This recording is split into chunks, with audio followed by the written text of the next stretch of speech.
الحمد لله وكفى وسلام على عباده الذين اصطفى أما بعد فأعوذ بالله من الشيطان الرجيم بسم الله الرحمن الرحيم إن الذين قالوا ربنا الله ثم استقاموا تتنزل عليهم الملائكة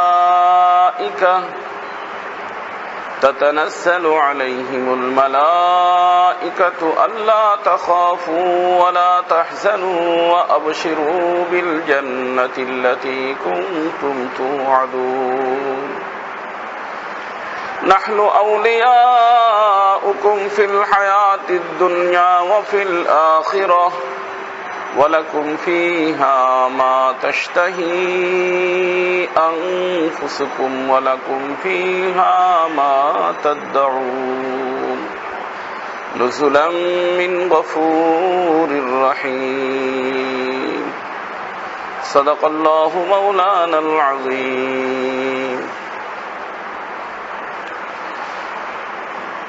محترم ہے دوستو আমি কোরআনে কারীম থেকে এক আয়াতে কারিমা আপনাদের মাঝে তেলাওয়াত করলাম। এই আয়াতে কারিমা সম্পর্কে আজ কিছু সংক্ষিপ্ত আলোচনা ইনশাআল্লাহ পেশ করা হবে।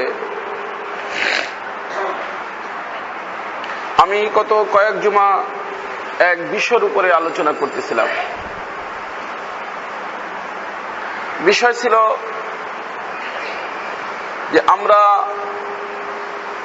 বর্তমানে যেখানে আছি, যে দুনিয়ার মধ্যে, এটার নাম হলো দারুল আমাল, আমলের জায়গা। ওয়ালা হিসাব, কিন্তু এখানে কোনো জিজ্ঞাসাবাদ নাই, হিসাব কিতাব নাই। আর সামনের জগতে আমরা যেখানে যাব সেখানে কোনো আমলের সুযোগ থাকবে না, সেখানে হিসাব কিতাব হবে শুধু। তো দুনিয়ার পিঠের উপরে যতদিন আপনি আমি বেঁচে থাকব, আমল করার জন্য আসছি। আমি হযরত হারুন রশিদ রাহমাতুল্লাহ আলাইহির ছেলের কথা আপনাদেরকে শুনেছি যে ওনাকে যখন ওই লোক এসে বলছিল যে মিয়া আমল কাজ করবা, তখন উনি কি বলছিলেন যে কাজ কেন করব না, কাজের জন্যই তো আল্লাহ পাক দুনিয়ার ভিতরে পাঠিয়েছেন। তার অর্থ হলো যে এই দুনিয়ার মধ্যে আসছি কাজ করার জন্য। এজন্য কোরআনে কারীমের ভিতরে কি আসছে, জাযাআম বিমা কানু ইয়ামালুন। আল্লাহ পাক যে আপনাকে এবং আমাকে জান্নাত জাযা দান করবেন, জান্নাত দান করবেন। আল্লাহ পাক ইরশাদ ফরমান যে আমার বান্দা, এটা তোমার কাজের পারিশ্রমিক, বিনিময়, জাযা। কিসের জাযা? আমলের জাযা। যে কাজ তুমি দুনিয়ার ভিতর করে আসছো তার জাযা। আর জাহান্নাম হিসেবে যে সাজা দেওয়া হবে, ও সাজা সম্পর্ক আসছে যে এটা তোমার ওই কাজ যেটা তুমি দুনিয়ার ভিতর করে আসছো তারই শাস্তি। জাহান্নাম যদি কোনো ব্যক্তি পায়, ওটাও পাবে তার কাজের প্রতিফল। আর জান্নাত যদি আল্লাহ পাক কাউকে দান করেন, ওটাও তার কাজেরই পরিফল। কাজ যদি ভালো করি, আল্লাহ পাক জান্নাত দান করবেন। আর কাজ যদি খারাপ হয়ে যায়, তার কারণে আল্লাহ পাক জাহান্নাম দিবেন। একেবারে মুআমালা ওয়াজিহ, পরিষ্কার, অস্পষ্টতা বলতে এখানে আমার ভাইয়া দোস্ত কিছু নাই। এজন্য আমার দাদা পীর হযরত মাওলানা শাহ আবরারুল হক সাহেব রহমতুল্লাহ আলাইহি বারবার এই কথাটা বলতেন, जैसे करनी वैसे भरनी, ना माने तो मर के दे। जैसे करनी वैसे भरनी, ना माने तो मर के दे। ना माने तो करके देख, जन्नत भी है दोज़ख भी है, ना माने तो मर के देख। जैसे करनी वैसे भरनी, যেইভাবে করবা ওইভাবে পাবা। ভালো করলে ভালো পাবা, খারাপ করলে খারাপ পাবা। जैसे करनी वैसे भरनी, ना माने तो करके देख, जन्नत भी है दोज़ख भी है, ना माने तो मर के देख। কিন্তু জান্নাত আর দোজখ যে আপনার আমার সামনে আসবে মরার পরে, এই মরার পরে সামনে আসার কারণে কি কোনো লাভ হবে? বুদ্ধিমান ওই সমস্ত লোক যারা মউত আসার আগে মউতের প্রস্তুতি গ্রহণ করে।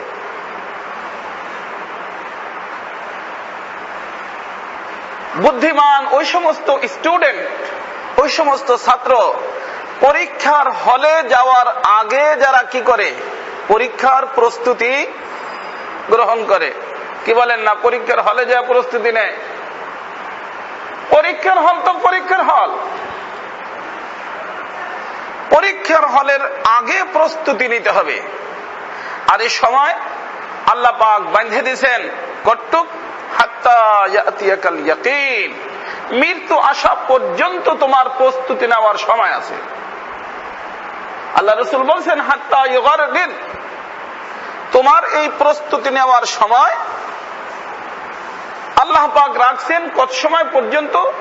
যত সময় পর্যন্ত তোমার শ্বাস ফুলে যায়, মৃত্যুর আগে জোরে জোরে শ্বাস নিতে থাকে। এই ইউগারগিরের এই অর্থ। আল্লাহ রাসূল বলেন যে এই যে সময়টা, এই সময় আসা পর্যন্ত তুমি কি করতে পারো? প্রস্তুতি নিতে পারো। এখানে কিন্তু আমি বলছিলাম যে আল্লাহ পাকের বড় ইহসান এবং মেহেরবানি। আল্লাহ চান যে আল্লাহর বান্দা একটাও জাহান্নামে না যাক, সব জান্নাতি হয়ে যায়। কারণ আল্লাহ রাব্বুল ইজ্জতের জান্নাতের ভিতরে জায়গার কোনো অভাব নাই, জায়গার অভাব নাই, প্রচুর জায়গা।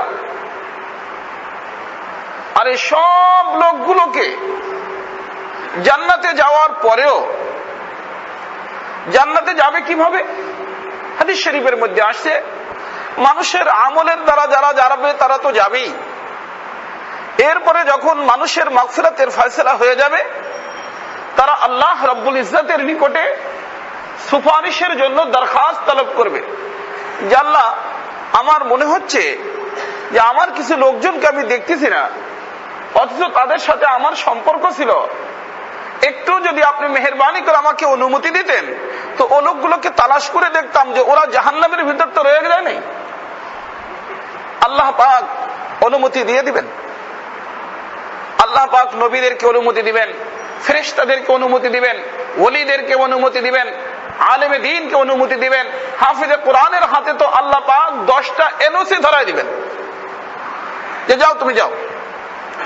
জাহান্নামের মধ্যে যাদেরকে তোমার মন চায়, তোমার ফ্যামিলির, তোমার আত্মীয়দের, যাদের ব্যাপারে আমি জাহান্নামের ফয়সালা করে দিয়েছি, এই এমন 10 জন মানুষের যার হাতে তুমি এই এক এক এনওসি ধরায় দিবা, ও সোজা জাহান্নাম থেকে উঠে জান্নাতে চলে যাবে।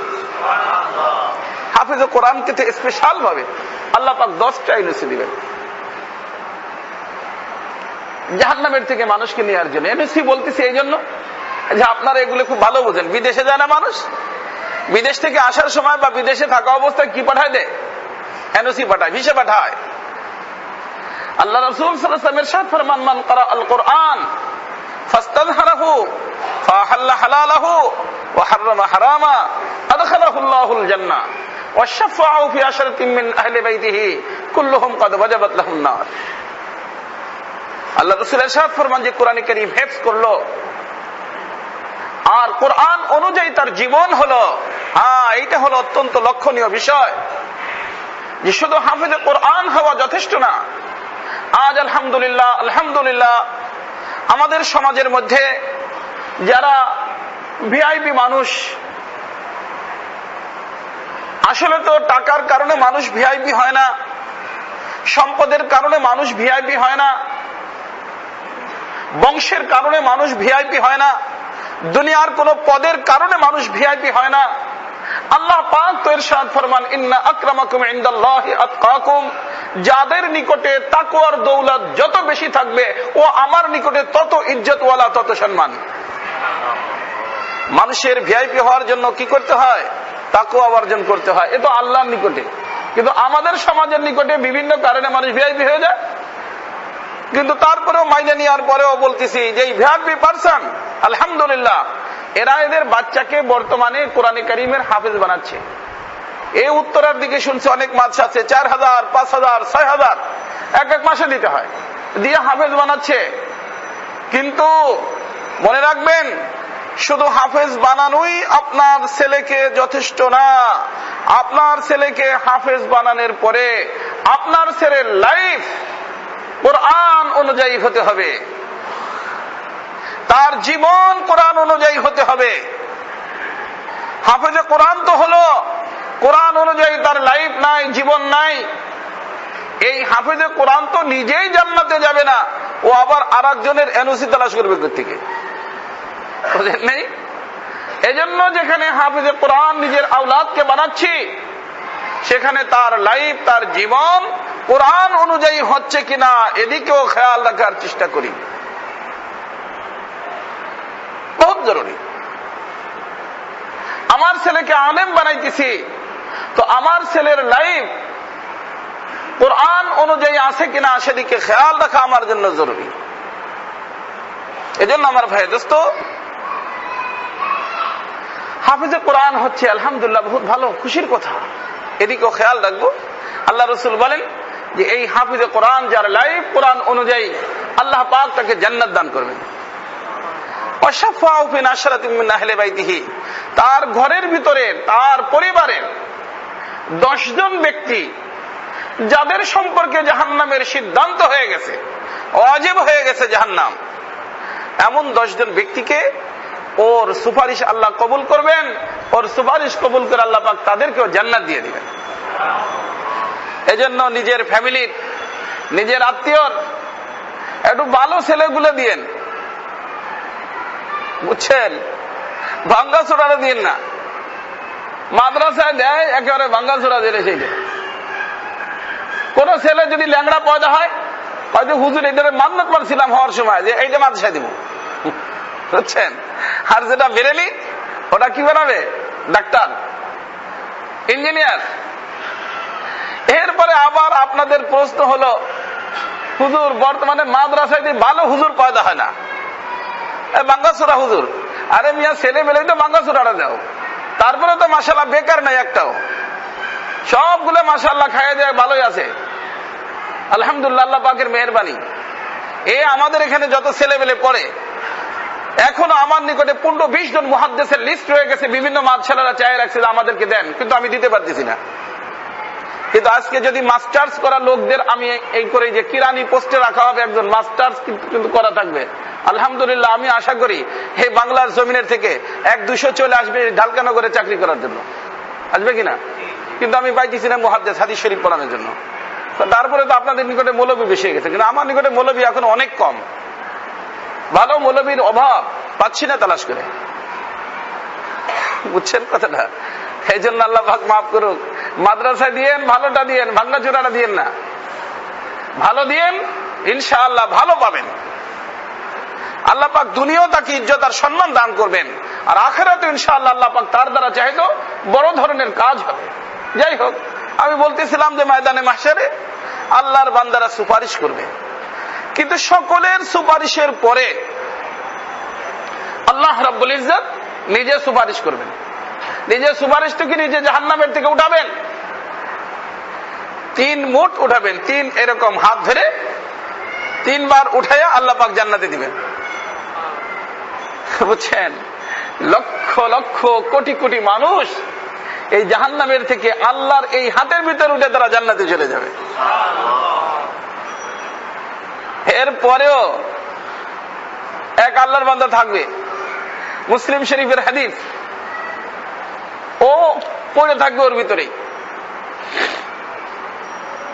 আর যে চিৎকার শুরু করবে, এত চিৎকার চিৎকার চিৎকার, আল্লাহ পাক এই শেষ ব্যক্তি জাহান্নামের থেকে এরপরে কাউকে উঠানো হবে না। আর জান্নাতে এরপরে কেউ যাবে না মানুষের মধ্যে।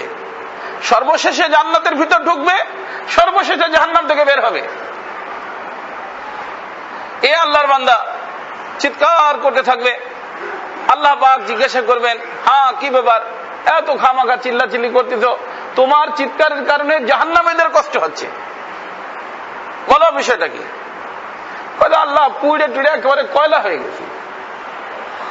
হামামা শব্দের অর্থ কয়লা, একেবারে পুড়তে পুড়তে কয়লা হয়ে গেছে, আর সহ্য হয় না। তুমি আরহামুর রাহিমিন, আমাকে তোমার জান্নাত দিতে হবে না, বাস এই শুধুমাত্র আমাকে জাহান্নামের থেকে একটু উঠে, এই যে জাহান্নামের যে পাড় আছে, নদীর পাড় যেরকম থাকে, এই জাহান্নামের পাড়ের উপরে আমার একটু উঠে রাখো, আমি আর পারতেছি না। তো আল্লাহ তাআলা তাকে জিজ্ঞাসা করবেন, আচ্ছা এই যে জাহান্নামের পাড়ে যাওয়ার পরে এরপরে আগে তো আর কিছু বলবা না, আগের থেকেই ভাইবে শুয়ে লাও, চিন্তা ফিকির করে লাও, এরপরে আর তো কিছু বলবো না? না না না, আর কিছু না, বাস এইটাই আমার শেষ চাওয়া পাওয়া, যে এই জাহান্নামের থেকে উঠে তুমি আমাকে কোথায় রাখো? এই জাহান্নামের পাড়ের উপর রাখো। আল্লাহ পাক ফেরেশতাদেরকে বলবেন, উঠায় রে, উঠে জাহান্নামের পাড়ের উপর রাখবে। আবার কিছুদিন খামোশ, এরপরে আবার চিৎকার শুরু করবে, জবরদস্ত চিৎকার শুরু করবে। মাঝে মধ্যে আমার মনে হয় যে এই লোকটা বাংলাদেশের না হয়, কারণ বাংলাদেশের মানুষ একটু চালাক বেশি, চালাকি করে আল্লাহ পাককে হাসায় দিবে। এই জন্য এই হাদিস শরীফের নামই সিলসিলাতুজ যাহেক। মুহাদ্দিসিনে কেরাম এই সিলসিলাতুজ যাহেকের মধ্যে এই হাদিসই পড়ান। এই যেরকম আপনারা এখনই হাসা শুরু করছেন না, আল্লাহ পাক নিজে ওর কথা হাসিয়ে দিবে। এই জন্য মাঝে মধ্যে আমার মনে হয় যে লোকটা বাংলাদেশেরই হবে, চালাকি বালাকি করে জান্নাতে চলে যাবে, বুঝছেন? কিন্তু যাবে সবার শেষে। এরপরে কিছুদিন পরে আল্লাহ যখন চিল্লান শুরু করবে, বান্দা চিল্লাবে, আল্লাহ বলবেন যে হ্যাঁ কি ব্যাপার? আল্লাহ আমার একটা মন চায়। কি মন চায় তোমার? এই যে জান্নাত তো দেখতে পাচ্ছি, জান্নাতের গেট পর্যন্ত আমাকে যাওয়ার একটা ব্যবস্থা করো। কোথায়? জান্নাতের গেটে। আল্লাহ বলবেন, তুই না প্রথম বলছিল আর কিছু বলবি না? না না, বাস এটি আমার শেষ, এরপরে আমি আর কিছু বলবো না। আচ্ছা চলো। আল্লাহ পাক ফেরেশতাদেরকে বলবেন যে যাও। আপনি বলতে পারেন যে তাহলে ওখান থেকে হাইটে জান্নাতে যাইতে পারবে না? না, নিজের মতে কিছুই করা যাবে না, নিজের মতে কিছুই চলবে না। ওখানে যাবে, ওখানে যাওয়ার পরে এখন তো ভাই জান্নাতের ভিতর সবকিছু দেখা যাইতেছে, এখন কি আর পাগলা সহ্য করতে পারে? একটু খামোশ থাইকে এখন আবার চিৎকার শুরু করবে। আল্লাহ বলবেন যে হ্যাঁ কি ব্যাপার, আবার চিল্লাচিল্লি শুরু করছো? আল্লাহ এই আমার মন চায় যে একটু জান্নাতের গেটের ভিতরে একটু দেখতে জান্নাত মনে চায়, বুঝে আসছে? তখন আল্লাহ বলবেন যে তুমি না আগেও বলছো কিছু বলবো না, এরপরে তুমি আবার এই শুরু করছো। তো চলো, তোমার জন্য আমি জান্নাতের ফয়সালা করে দিলাম। কিসের ফয়সালা করলাম? জান্নাতের ফয়সালা। তবে জান্নাতে যাওয়ার আগে তুমি চাও আমার নিকট, কি চাও? চাও আমার নিকটে। সে বলে যে আল্লাহ আমার কিছু চাওয়া পাওয়া নাই, খালি এবার জান্নাতে যাইতে পারলেই তো হইলো, আবার চাওয়া পাওয়া কি? কেন চাও? আবে যারা চাবে না, আল্লাহ নিজেই ঘোষণা করবেন। ঘোষণাটা যেটা হবে ভালো করে লক্ষ্য করে শুনেন। ও চাবে না, ও বলবে যে শুধু আল্লাহ জান্নাত পর্যন্ত যাইতে পারলেই তো বাস আমার যথেষ্ট, আমার আর কোনো চাওয়া পাওয়া নাই। কিন্তু আল্লাহ পাক তখন ঘোষণা করবেন যে আমার বান্দা, যে দুনিয়ার কারণে এতদিন পর্যন্ত তুমি জাহান্নামে ছিলে, ওই দুনিয়ার 10 দুনিয়ার সমান আমি তোমাকে জান্নাতের ভিতর জাগার ব্যবস্থা করে দিলাম। আরে দুনিয়ার মধ্যে আমেরিকা আছে না? দুনিয়া মানে খালি বাংলাদেশ? হ্যাঁ, আমেরিকা আছে, লন্ডন আছে, ফ্রান্স আছে, জাপান আছে, জার্মান আছে, দুনিয়ার যত জায়গা আছে, এই সমস্ত দুনিয়া যত বড়, এরকম 10টা দুনিয়ার সমান জায়গা আল্লাহ পাক ঘোষণা দিবেন যে আমি তোমাকে, তোমার ব্যাপারে আমি ফয়সালা করে দিলাম, তোমার জান্নাতের এরিয়া এত বড় হবে। জান্নাতের এরিয়া ওই লোকটা আবার এদিকে দেখবে যে দরজা পর্যন্ত লোকজন, ওদিকে ঘোষণা দিচ্ছে কি 10 দুনিয়ার সমান। একজন মানুষ, ফকির মানুষ, মনে করেন আপনারা বলছে যে ভাই আল্লাহর রাস্তায় আমাকে 10টা টাকা দেন। সে যদি বলে যে ঠিক আছে তোর আমি 1 লক্ষ টাকা দিব, তখন ওই ফকির বেচারা কি মনে করবে যে আমার সাথে কি করতেছে, মজাক করতেছে। মজাক চাইলাম কয় টাকা? 10 টাকা। দিতে চাইছে কয় টাকা? 1 লক্ষ টাকা। বলবে না যে স্যার আপনি আমার সাথে মজাক করেন? বলবে না? আমি তো আপনার নিকটে 10 টাকা চাইছি। তো ওই যে বেচারা, এই কথার দ্বারা আমার কাছে এটাই লাগে হবে এই দেশে। এই বেচারা কি বলে, বলতেছে এই আতাস্তাহজিউ বি ওয়া আনতা রব্বুল আলামিন। সবার জন্য কি মজাক সাজে? আপনি তো রব্বুল আলামিন, সমস্ত জাহানের মালিক, আপনি আমার সাথে মজাক করেন? আপনি আমার সাথে কি করেন? মজাক করেন। অথচ আপনি কি সমস্ত জাহানের মালিক? সবাই কি মজাক খাটে? মজাক কি সবাই করতে পারে? হ্যাঁ, বিচার একটু বোঝে। আপনি আমার সাথে মজাক করেন, ও আনতা রব্বুল আলামিন, অথচ আপনি সমস্ত জাহানের মালিক। আপনি আমাকে কি বলতেছেন 10 দুনিয়ার সমান জায়গা দিবেন? আল্লাহ পাক বলবেন যে মজাক না, বাস্তব। তোকে আমি 10 দুনিয়ার সমানই জায়গা দিব। আর এই গেট পর্যন্ত যাদেরকে তুই দেখতেছিস, ওরা সকলেই তোকে ইস্তেকবাল করার জন্য, অভ্যর্থনা করার জন্য আসছে। বুঝছেন কথাটা? আল্লাহ রাসূল সাল্লাল্লাহু আলাইহি ওয়াসাল্লাম ইরশাদ ফরমান, এই হলো সর্বশেষ ব্যক্তি যাকে জাহান্নামের থেকে উঠাইয়া কোথায় দেওয়া হবে? জান্নাতে দেওয়া হবে। তো জান্নাতের ভিতর একে দেওয়ার পরেও জায়গা খালি থাকবে, অনেক বিশাল জায়গা খালি থাকবে। তো খালি আবাদি পড়ে থাকলে খারাপ লাগে না? আপনার বাড়ি আছে, বিরাট বাড়ি, কিন্তু বাড়ির পাশে আর কেউ নাই, আপনার কাছে ভালো লাগবে না খারাপ লাগবে? খারাপ লাগবে। তো আল্লাহ পাক আল্লাহর বান্দাদেরকে জান্নাতের ভিতর যাতে করে খারাপ না লাগে, এই জন্য ওখানেও জায়গায় জায়গায় আল্লাহ পাক আপনার প্রতিবেশীর ব্যবস্থা করবেন। কিন্তু সে প্রতিবেশীগুলো মানুষ তো আর নাই যাদেরকে আল্লাহ পাক এদিকে নিয়ে আসবেন। ওগুলো সব জাহান্নামী, ফাইনাল জাহান্নামী। ওগুলো আর জান্নাতে আসার কোনো ব্যবস্থা থাকবে না, ব্যবস্থা হবে না। এরপরে জাহান্নামকে আল্লাহ পাক ঢাকনা লাগাই দিবেন, যার তোরা বের হবি না। কিন্তু জান্নাতের ভিতর জায়গা খালি। আল্লাহ রাসূলের ইরশাদ ফরমান যে আল্লাহ পাক ঠিক ওই মুহূর্তে জান্নাতের ওই খালি জায়গা পূরণ করার জন্য আল্লাহ পাক নতুন এক নূরানি মখলুক পয়দা করে তাদেরকে ওই সমস্ত জায়গায় আল্লাহ পাক আবাদ করে দিবেন। এজন্য আপনি আমি জান্নাতে গেলে আল্লাহর কোনো সমস্যা আছে? হ্যাঁ, সব মানুষ জান্নাতে গেলে কোনো সমস্যা আছে? কোনো সমস্যা নাই। আপনি মনে করেন যে আল্লাহ এত জায়গা পাবে কোথায়? এখন এক প্রশ্ন যে আল্লাহ এত জায়গা পাবে কোথায়? বুঝছেন, এত জায়গা পাবে কোথায়? আসলে এই প্রশ্ন আপনার এবং আমার দুনিয়ায় থাকা অবস্থায় হবে। আর এই প্রশ্ন আপনার এবং আমার বুঝে আসাও কঠিন দুনিয়ায় থাকা অবস্থায়। এই জন্য আমি বলি যে মনে করেন আপনি এবং আমি এক জগৎ থেকে আসছি, আর সকলে আসছি, হুজুর হই, ইঞ্জিনিয়ার হই, ব্যবসায়ী হই, সব মানুষ এক জগৎ থেকে আসছি। ওই জগতের নাম মায়ের পেটের জগৎ। কি বলেন, ছিলাম না এই জগতে আমরা সকলে? মায়ের পেটে আমরা 10 মাস পর্যন্ত ছিলাম, 9 মাস পর্যন্ত, 10 মাস পর্যন্ত আমরা এক জগতে বসবাস করছি। কিন্তু ওই মায়ের পেটের জগতে যদি আমাদেরকে বলা হইতো যে মিয়া এই যে যেই দিকে যাচ্ছ তোমার বাড়ি কত বড় হবে জানো?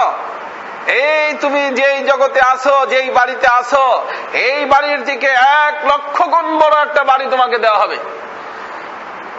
তো আমার কি এই কথা বুঝে আসতো? বলতো বড় আরামে আছি, এই সমস্ত বাজে কথা এগুলো আমার শোনার দরকার নাই। এর থেকে আবার বড় জায়গা কিভাবে হয়? এখানে ঘোরাফেরা করতেছি, যেদিক মনে চায় এদিক পাও দিচ্ছি, যেদিক মনে চায় সেদিক হাত ফেলাইতেছি, এ তো মাশাআল্লাহ বিশাল জায়গার ভিতরে বসবাস করতেছি। এর থেকে আবার বড় জায়গা কিভাবে হয়?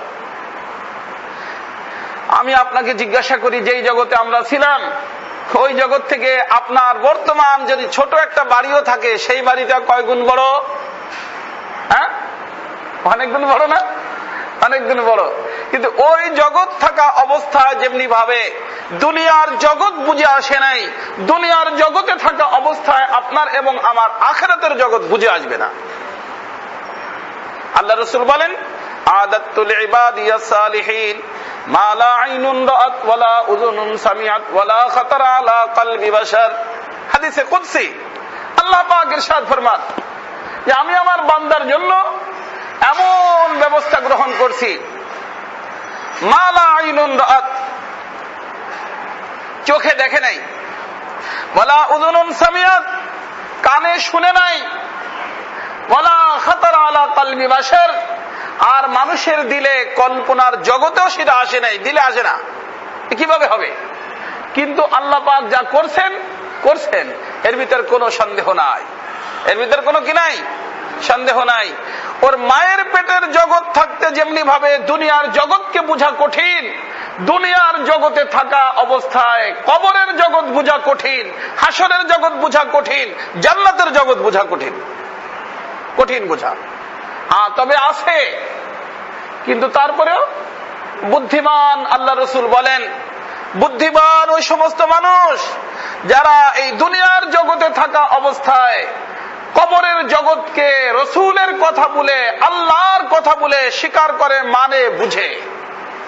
ওরা কি? বুদ্ধিমান। কিন্তু ওই জগৎকে মানার জন্য আমি আজকে ভোরেও বলতেছিলাম, আপনার এবং আমার এই জাহেরি চক্ষু দিয়া বুঝা যাবে না, ওটাকে আপনাকে এবং আমাকে বুঝতে হবে তো বাতিনি চক্ষু দিয়া বুঝতে হবে। কি দিয়া বুঝতে হবে? বাতিনি চক্ষু দিয়ে বুঝতে হবে। জাহেরি চক্ষুতে বুঝে আসবে না। যারা ইতিপূর্বে এ পর্যন্ত জাহেরি চক্ষু দিয়া আল্লাহ পাকের কথা, আল্লাহ রাসূলের কথা বোঝার চেষ্টা করছে, তাদের বুঝে আসেনি। আর যারা বাতিনি চক্ষু দিয়ে বুঝছে, আল্লাহ পাক তাদেরকে বুঝাই দিয়েছেন। আপনারা শুনেছেন আল্লাহ রাসূল যখন মেরাজের থেকে তাশরীফ আনছেন, ঘটনা আলোচনা করছেন মসজিদের মধ্যে। এই আবু জাহাল বড় বদমাশটা এইটা ঘটনা শুনে দৌড় দিয়েছে, কারণ হযরত আবু বকর সিদ্দিক রাদিয়াল্লাহু তাআলা মসজিদে ছিলেন না। দৌড়ে যা বলছে যে কোন ব্যক্তি যদি এই ধরনের উক্তি পেশ করে যে আজকে রাতে মক্কা শরীফ থেকে সে ফিলিস্তিনের মধ্যে বাইতুল মুকাদ্দাসে গিয়ে ওখানে নামাজ পড়ছে, আর শুধু তাই না, ওখান থেকে আবার সে নামাজ পড়ে ওখান থেকে সে আসমানের জগতে গেছে, প্রথম আসমান, দ্বিতীয় আসমান, তৃতীয় আসমান, চতুর্থ, পঞ্চম, ষষ্ঠ, সপ্তম আসমান হইয়া এরপরে সেখান থেকে সে আরশ পাক পর্যন্ত পৌঁছে গেছে, ওখানে গিয়ে আল্লাহর সাথে দিদার করে আবার বাইতুল মুকাদ্দাসে এসে, বাইতুল মুকাদ্দাস থেকে এসে আবার রাতের ভিতরে কোথায় পড়ছে? মক্কা শরীফে তার ঘরে পড়ছে। এই উক্তি যদি কোনো ব্যক্তি পেশ করে, তোমার কি ধারণা? হযরত আবু বকর সিদ্দিক বলছেন মিথ্যা কথা। কি কথা? মিথ্যা কথা। বুঝছেন? তা বলে হ্যাঁ, এই জন্যই তো আমি দৌড়ে নিজেই আসছি। এটা বলে কে জানো? কে বলে? এই তো তোমার বন্ধু বলে। তোমার বন্ধু বলে? আচ্ছা, আমার বন্ধু বলে, তাহলে তো ঠিকই বলছে। আসলে কি বলছে? ঠিকই বলছে। কারণ প্রত্যেক দিন সে এমন আসমানের খবর আমাদেরকে শুনাইতে থাকে। আসমানের খবর প্রত্যেক দিন আমাদেরকে কি করে শোনায়। এজন্য সে যদি বলে থাকে ঠিক বলছে। আবু জাহালের নিকটে চক্ষু ছিল জাহেরি চক্ষু, আর আবু বকর সিদ্দিক রাদিয়াল্লাহু তাআলার নিকটে ছিল বাতিনি চক্ষু। তো যারা দুনিয়ার জগৎ থেকে জাহেরি চক্ষুকে খতম করে দিয়া বাতিনি চক্ষু দ্বারা দেখতে শুরু করবে, আল্লাহ পাক ওদের জন্য ওই বাতিনি সমস্ত জিনিসগুলো আল্লাহ পাক তাদেরকে ব্যবস্থা করে দিবেন। দোস্ত, এই যে বাতিনি চক্ষু দিয়ে দেখা, একটা হলো বাসিরাত আর একটা হলো বাসারাত। উলামায়ে কেরামের পার্থক্য বুঝবেন। একটা হলো বাসার, এইটার নাম হলো বাসার, চক্ষু।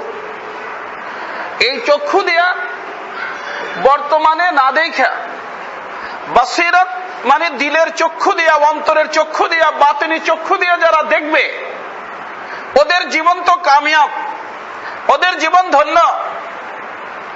আর যারা এই চোখের উপরে নির্ভরশীল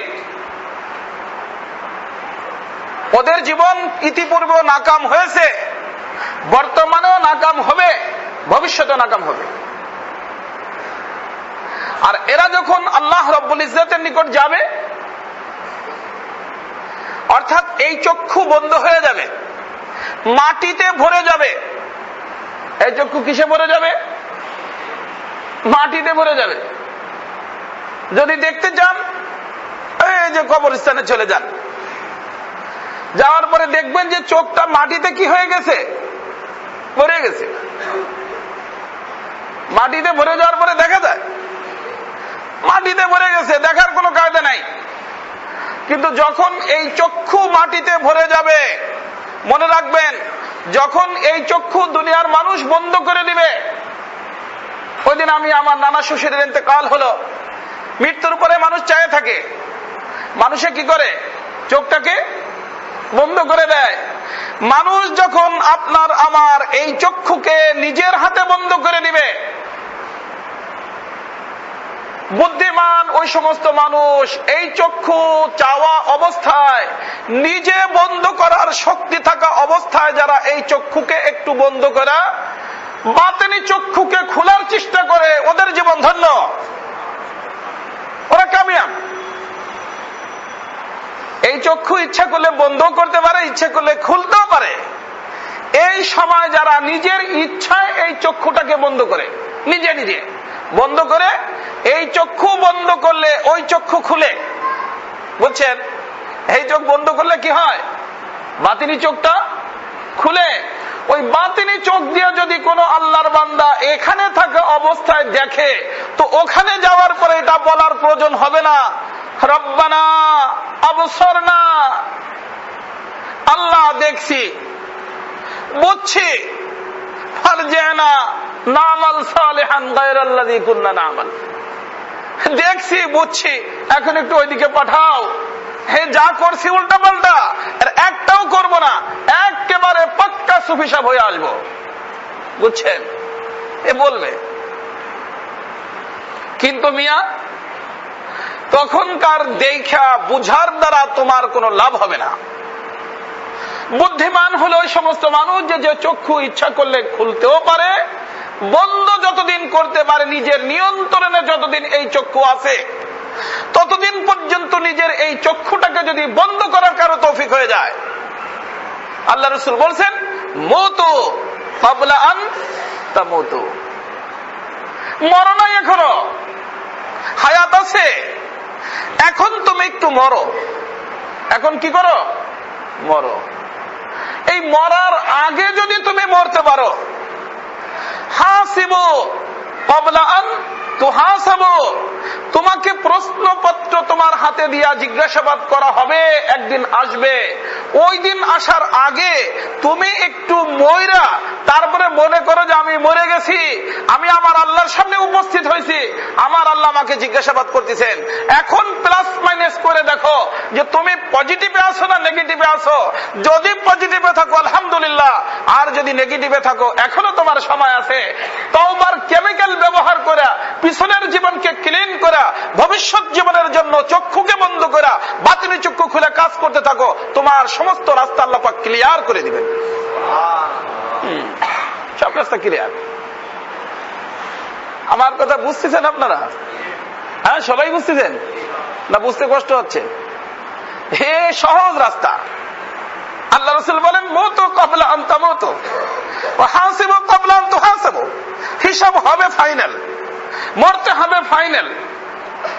কিন্তু একটা হলো ফেরেশতাই তোমাকে মারবে, আর আল্লাহর সামনে তুমি উপস্থিত হয়ে হিসাব দিবা, একদিন আসবে।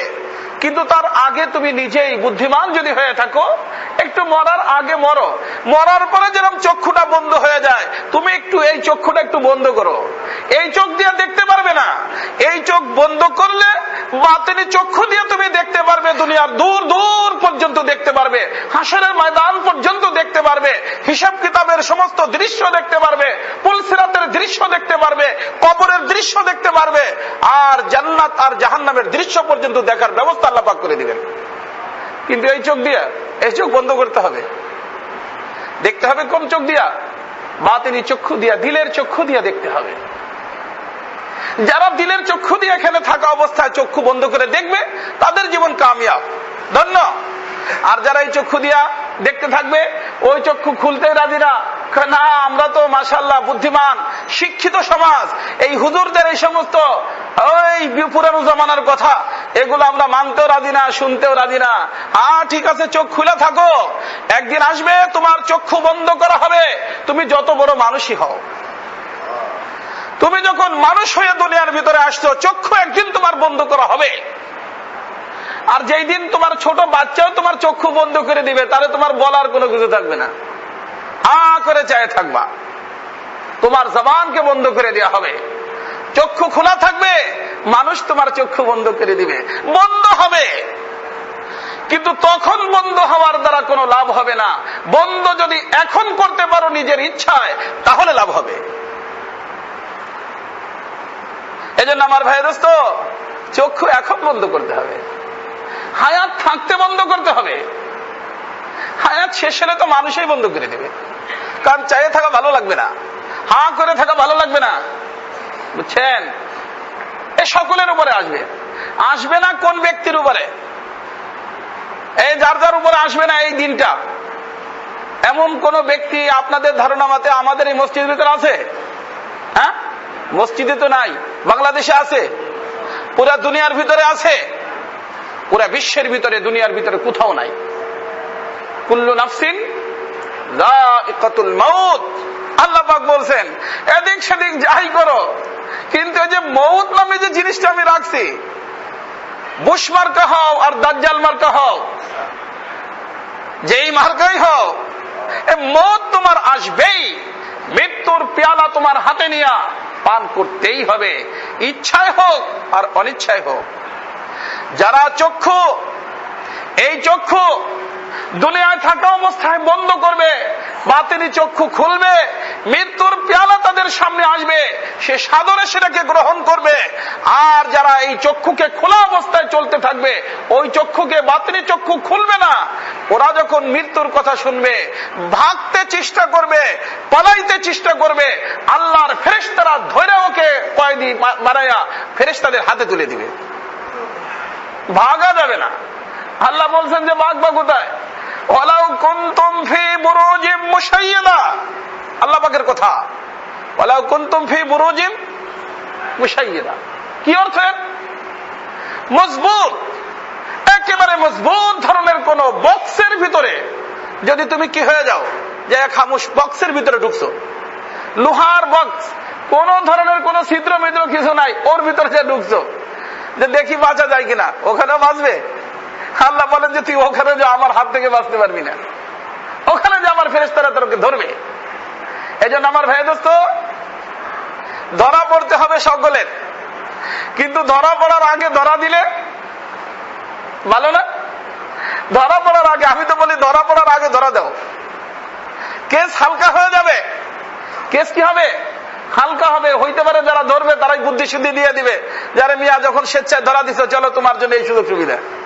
দুনিয়ার ভিতরে হয়, আল্লাহর হাতে ধরা পড়ার আগে ধরা দেই। আল্লাহ পাক এই কথা বলছেন, মুতু ক্বাবলা আন তামুতু ওয়া হাসিবু ক্বাবলা আন তুহাসাবু, মরার আগে মরো, আর হিসাব কিতাব হওয়ার আগে হিসাব কিতাব নিজের করো।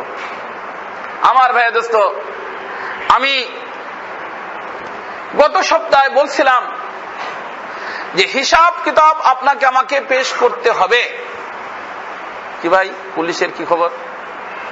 দোস্ত, আমি যেটা বলতেছিলাম যে হিসাব আমাদেরকে দিতে হবে,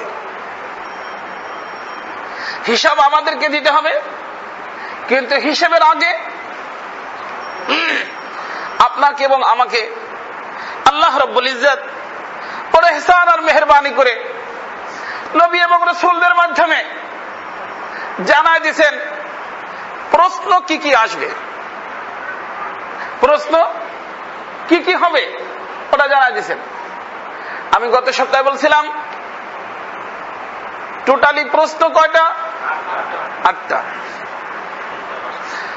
ফার্স্ট ঘাঁটি, ফার্স্ট চেকপোস্ট, ওটার নাম হলো কবর।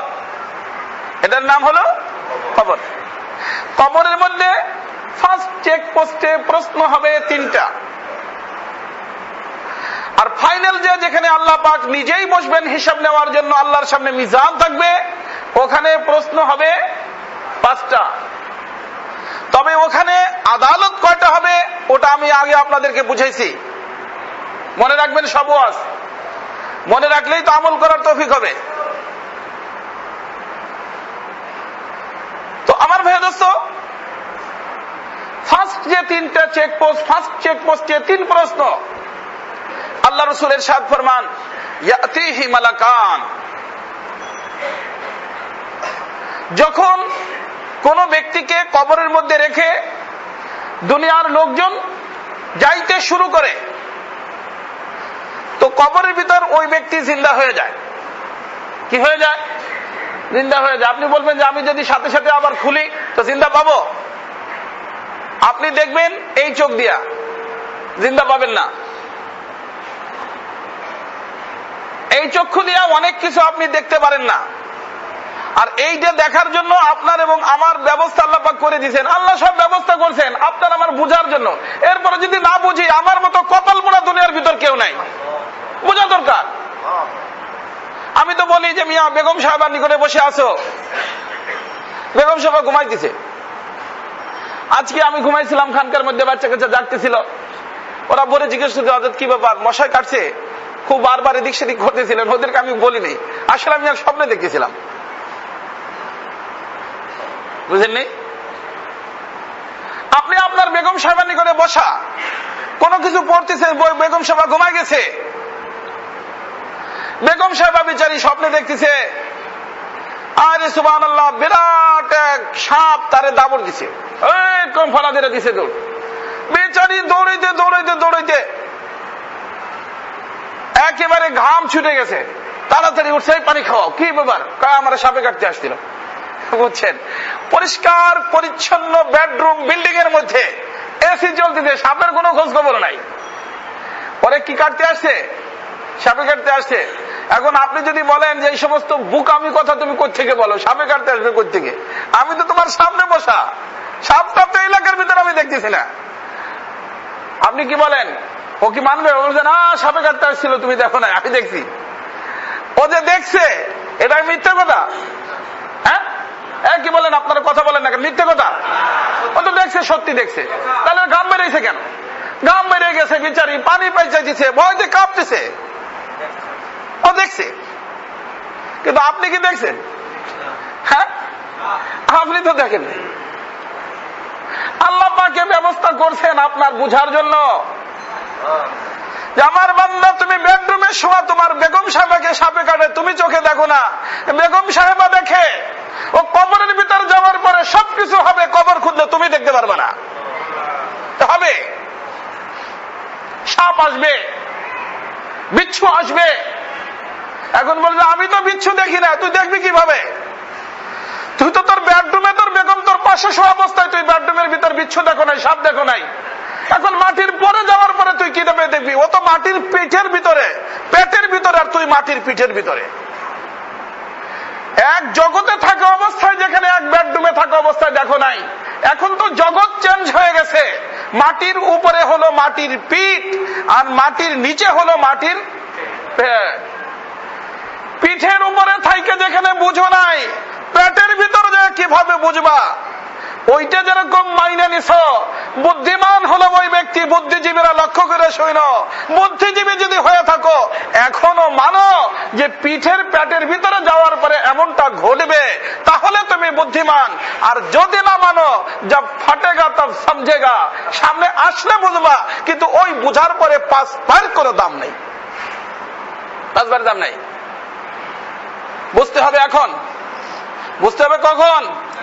এখন বুঝতে হবে। বুঝতে রাজি আছি না ইনশাআল্লাহ? সবাই বুঝি, সবাই বুঝি, এখনো সময় আছে, সবাই বুঝি। বিল্ডিং এ যারা থাকি তারাও বুঝি, ঝুপড়ির ভিতর যারা থাকি তারাও বুঝি, পার্লামেন্টের সদস্য যারা তারাও বুঝি, আর এই ঢালকানগরের মানুষ যারা তারাও বুঝি, রিক্সাওয়ালারাও বুঝি। সকলের বোঝা দরকার। চুয়াহাঙ্গে রফতান কুনাত জানে পাক, চেবার তখতে মুরদান চেবার রোয়ে খাক। শেখ সাদি আলাইহির রহমা বলেন যে হে মানুষ, তোমার যখন মৃত্যু হবে, তুমি যদি সিংহাসনের উপর বসে তোমার মৃত্যু হয় আর একজন মানুষের মাটির উপরে মৃত্যু হয়, সব সমান কথা, সব সমান কথা। আপনাকে আমাকে যদি 21 তোপের সালামি দিয়েও কবরের ভিতর রাখা হয়, আর একজন মানুষ রিক্সাওয়ালা এমনি কবরস্থানে নিয়ে দাফন করে দেওয়া হয়, দুইজনের মধ্যে কোনো পার্থক্য নাই। পার্থক্য যে জিনিসে করবে সেটা হলো যারা দুনিয়ার জগৎ থাকা অবস্থায় চক্ষু খুলছে আর খুলে নাই। ওই 21 তোপের সালামিওয়ালা চক্ষু যদি না খুলে থাকে দুনিয়ার জগতে, ওখানে যাওয়ার পরে বুঝে আসবে, বুঝলে কোনো লাভ নাই। আর ওই রিক্সাওয়ালা যদি দুনিয়ার জগৎ থাকা অবস্থায় চক্ষু খুলে থাকে, ওর জীবন ধন্য, ওর জীবন নাকাম। এটা কোরআন হাদিসের ফয়সালা এবং ফাইনাল ফয়সালা, এর ভিতরে সন্দেহ করার কোনো অবকাশ নাই, সন্দেহ করার কোনো সুযোগ নাই। খামাখা সন্দেহ করে খামাখা জীবন নষ্ট করে লাভ আছে? সন্দেহ করার কোনো সুযোগ নাই। আল্লাহ রাসূল বলছেন যে হে ফাতেমা, ইয়া ফাতেমা আনকিজি নাফসাকি মিনান নার, ইয়া সাফিয়া আনকিজি নাফসাকি মিনান নার। হে আমার কলিজার টুকরা ফাতেমা, তোমাকে নিজেকে জাহান্নাম থেকে বাঁচাও। মনে রাখবে, আমার সাথে সম্পর্কের কারণে দুনিয়ার ভিতর কিছু চাইলে তো পাবে, কিন্তু আখিরাতের জন্য তোমার নিজের আমল করতে হবে। নিজের কি করতে হবে? আমল করতে হবে। আল্লাহ রাসূল ফাতেমাকে বলছেন, আল্লাহ রাসূল হযরতে সাফিয়াকে বলছেন। এজন্য আমার ভাই দোস্ত, বিল্ডিং এ থাকি আর যেখানেই থাকি এগুলো দেখা হবে না। বাড়ির মালিক নিজে হই, নিজ বাড়ি হোক আর ভাড়ার বাড়ি হোক, এগুলো দেখা হবে না। দেখা হবে যে চক্ষু, এই চক্ষু থাকা অবস্থায় চক্ষু খুলছিলাম না বন্ধ রাখছিলাম। চক্ষু খুললে তার জীবন ধন্য, এর নাম হলো ঈমান বিল গায়ব, এর নাম হলো ঈমান বিল গায়ব। আর যদি চক্ষু না খুলে থাকি যে না, আমরা তো না দেখে কিছু মানতে রাজি না, আমরা বুদ্ধিজীবী, আমরা তো দেখে মানবো। আরে জালেম, কত কিছু না দেখে মানো, কয়টা তুই দেখো, কত কিছু না দেখে মানো। তোর শরীরে ব্যথা হয়েছে, কত পেন পেন, ও পারতেছি না বরদাস্ত করতে, পেন পেন দেখছো আজ পর্যন্ত? পেন কারে কয়? ব্যথা কারে কয়? হুজুর বসতেছি না, হুজুর মরে যাচ্ছে, পেন কই? পেন আছে, বুঝতেছ তুমি, আমি বুঝতেছি না। আমি তো দেখছি শুধু একটা মাশাআল্লাহ সুস্থ সবল হাট্টা কাট্টা মুস্টান্ডা বাহাদুর, কিন্তু কি বলছে? ও পেন পেন, ব্যথা। ব্যথা কই? তোমার ব্যথা আছে তাই তুমি বুঝতেছ তো, কিন্তু পেন আসার পরে বুঝলে লাভ কি? পেন আসার আগে বোঝা দরকার, পেন আসার আগে বোঝা দরকার। বুদ্ধিমান ওরা যারা পেন আসার আগে, পেন আসতে পারে বুঝে, পেন আসতে পারে এ কথা যারা বুঝে বুদ্ধিমান। আর যদি কথা না দেখার পরে বুঝবো না, ওরা দেখার পরে বুঝলে তো কোনো লাভ নেই। এই জন্য আমার ভাই দোস্ত, সময় শেষ, যেহেতু আমাদের পুলিশের কথা বলছে, এই কথার সম্পর্কে কিছু আলোচনা করব। তো আল্লাহ রাসূলের ইরশাদ ফরমান, ইয়াতিহি মালাকান, কবরে যখন কাউকে রাখা হবে, কবরেও বলে যে দেখো মিয়া, আমি কিন্তু আসলে তুমি প্রেসিডেন্ট সাহেব এগুলো বুঝি না, তুমি ভিআইপি পার্সন এগুলা বুঝি না, আমার নিকটে ভিআইপি হওয়ার জন্য মেয়ার আছে, মাপকাঠি আছে, ওই হিসেবে যদি ভিআইপি হয়ে আসো তো আমার মতো ভালো দুনিয়ার ভিতরে ভালো ব্যবহার করার মতো কেউ দুনিয়ার ভিতরে নাই। হাদিস শরীফে আসছে, কবরে বলে। আর আমার নিকটে ভিআইপি হওয়ার জন্য যেই মেয়ার এবং মাপকাঠি আছে, ওই অনুযায়ী যদি না আসো তো আমার থেকে খারাপ ব্যবহার আর দুর্ব্যবহার করার মতো দুনিয়ার ভিতর তোমরা কাউকে দেখো নাই। এটা কথাটা কে বলে? কবরে বলে। বুঝছেন কথাটা? এই কথাটা কবরে বলে। এখন আপনি চিন্তা করতে পারেন যে কবর আবার কথা, মাটি আবার কথা? হ্যাঁ, মাটি তো কথা বলে। যেরকম আপনি আমি কথা বলি, এই যে আপনি আমি তো মাটির, কি বলেন আপনি আমি মাটির না? এই মাটিতে যখন কথা বলতেছে ওই মাটিতে কথা বলতে পারবে না? এই মাটিতে যখন আপনি একটা কিছু ধরে চাপ দিতে পারে, আপনারে ধরে আর এক বন্ধু একেবারে চাপ দিছে, আসলে মাটি মাটিতে চাপ দিছে না, কি বলেন আপনারা? কি আপনাদের ধারণা কি? হয়তো হুজুর এত জোরে চাপ দিছে একেবারে হাড্ডি ভাঙ্গে দেওয়ার কায়দা হয়ে গেছে। হ্যাঁ, আপনার বন্ধু আপনার চাপ দিয়ে হাড্ডি ভাঙ্গে ফেলানোর কায়দা করে, ও বন্ধুও মাটির, আপনিও কি মাটির। তো আমার মাটির দেহ যখন ওই মাটির ভিতর রাখা হবে, ওই মাটিও চাপ দিতে পারে। আর আল্লাহ রাসূল বলছেন, চাপটা যদি দেয় এমন জোরে দিবে যে এক পাশলের হাড্ডি আর একটার ভিতর ঢুকে যাবে, এত জোরে চাপটা দিবে, চিৎকার দিয়ে উঠবে। আল্লাহ রাসূল বলেন যে ওই যে চিৎকারটা দিবে চাপটা খাওয়ার কারণে, দুনিয়ার সমস্ত মাখলুকে শোনে, শুধুমাত্র জিন এবং ইনসান শোনে না। যার কারণে দেখবেন অনেক সময় কবরের নিকটে গরু বাছুর বান্ধা এত জোরে ছুটছে, চক্ষু লাল হয়ে গেছে, রশি মশি ছিটতে পিটতে দৌড়েতেছে, দেখছেন না অনেক সময়? হ্যাঁ, দেখছেন? হঠাৎ করে কিছুই নাই, ভয় পাওয়ার সেখানে কিছুই নাই। আসলে ওই যে আওয়াজ হয়, যে বিকট আওয়াজ, আল্লাহ রাসূল বলেন যে ওই আওয়াজ শুনে গরুর চক্ষু লাল হয়ে গেছে, রশি মশি ছিটছে, কিভাবে শক্তি করতে আসছে ও বুঝে না। আল্লাহ রাসূল বলেন যে সবাই আওয়াজটা শুনে, কিন্তু শোনে না শুধু ইল্লা সাকালাইন, এই মানুষ আর জিনকে আল্লাহ পাক শুনেন না। আল্লাহ পাক কি করেন না? শুনেন না। কেন শুনেন না? আল্লাহ বলেন যদি তুই শুনেই ফেলো এরপরে আমারে মানো, তাহলে লাভ হলো কি? আমি তো চাই যে তুই না শুই না, আমার রসুলের কথায় তুই মানো। আমি চাই আমি না শুই না, এই চক্ষু বন্ধ করে তুই অন্তরে চক্ষু দিয়ে দেখে মান, আমি এই কথাটা চাই। একটুক যদি চাইয়ে ফেলতে পারো তোমার জীবন ধন্য, আর এই চাওয়াটুক যদি না চাও তো তোমার মতো হতভাগা, চাই তুমি পার্লামেন্টের সদস্য হতে পারো, তোমার মতো হতভাগা দুনিয়ার ভিতর কেউ নেই। কারণ একদিন তুমি আসবে পার্লামেন্টের সদস্য তুমি থাকবে না, একদিন তুমি আসবে কমিশনার থাকবে না, একদিন তুমি আসবে চেয়ারম্যান থাকবে না, একদিন তুমি আসবে বাড়ির মালিক থাকবে না, একদিন তুমি আসবে মাদ্রাসার মোহতামেম, মাদ্রাসার হুজুর, ইমাম, সবকিছুই থাকবে না। এরম আসবে কিনা? সবার উপরে আসবে। এই জন্য বুদ্ধিমান হইতে রাজি আছে না ইনশাআল্লাহ? কবরে এই সমস্ত প্রশ্ন হবে। কি হবে? ইয়াতিহি মালাকান, দুজন ফেরেশতা আসবে, সময় আর নাই। ইয়াতিহি মালাকান, দুজন ফেরেশতা আসবে। ওয়ায়ুজলিসানহি, আল্লাহ রাসূল বলেন যে আসার পরে তারা তারে বসাবে। ওই যে ব্যক্তি, মুর্দা ব্যক্তি, ওরে কি করবে? বসাবে। ফেরেশতা আসবে, বসাবে, সত্যি আসবে, সত্যি বসাবে। মানেন মানলে ভালো হবে। আসবে এবং বসাবে, ফাইনাল, এর ভিতর কোনো সন্দেহ নেই। রাসূলের কথা সন্দেহ করলে মানুষ কাফের হয়ে যায়। অবশ্যই আসবে, এবং আসার পরে ইন্টারভিউ শুরু হবে। ওয়ায়াকুলান, তারা দুজন ওই ব্যক্তিকে বলবে, কি বলবে? তিনটে কথা বলবে, বিস্তারিত আগামী সপ্তাহে। ওয়ায়াকুলান লাহু মার রাব্বুক ওয়া মা দীনুক ওয়া মান নাবিয়্যুক। কয়টা হলো? তিনটা। এই তিনটে প্রশ্ন করবে, ইন্টারভিউ হচ্ছে। এর বিস্তারিত আলোচনা আল্লাহ পাক তৌফিক দিলে আগামী সপ্তাহে ইনশাআল্লাহ তাআলা। ফার্স্ট চেক পোস্ট, এটার নাম হলো কবর। প্রাথমিক পর্যায়ে ফেরেশতারা কাগজপত্র চেকিং করবে। ফার্স্ট চেক পোস্ট আল্লাহ পাক, ফার্স্ট চেক পোস্টেও আল্লাহ পাক আসানির মুআমালা ফরমান আপনার আমার সকলের জন্য। আর হাশরের ময়দানে যখন আল্লাহ পাকের নিকট যাব, তখনও যেন আল্লাহ পাক আসানি ফরমান আমাদের সকলের জন্য। এমন জীবন আল্লাহ পাক আপনাকে আমাকে সকলকে আল্লাহ পাক নসিব করেন। এই সবগুলো আসবে আমার ভাই দোস্ত, সন্দেহের কোনো দরকার নাই। সন্দেহ করো না ভাই, সন্দেহের কিছু নাই। আল্লাহ পাক আমল করার তৌফিক দান করেন সকলকে।